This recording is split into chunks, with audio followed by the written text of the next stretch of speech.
tan completa como descoñecida polo gran público. A marcha nórdica é unha desas actividades ás que poderemos achegarnos grazas ao programa A Vida e Movernos do Concello de Pontevedra. É unha actividade que non só facilita camiñar, sino que axuda a manter posturas ergonómicas que tamén axudan a espalda e a forma de camiñar, non?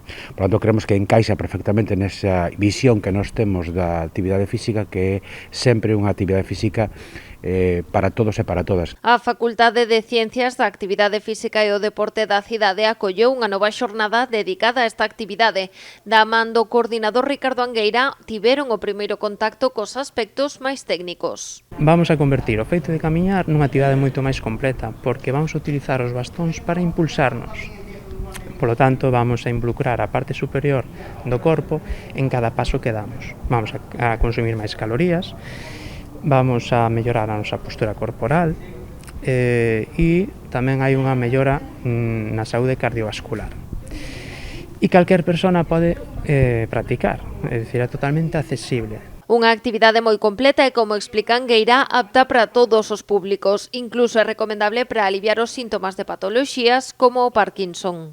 Nas primeiras sesións xa se pode sentir o que aporta esta actividade, sobre todo a nivel postural. Vai moi ben para a espalda, hai revisións científicas de estudios que evidencian que pode reducir a dor en espaldas sobre un 30-40%. Consúmese un 30% máis de calorías que camiñar sin bastóns.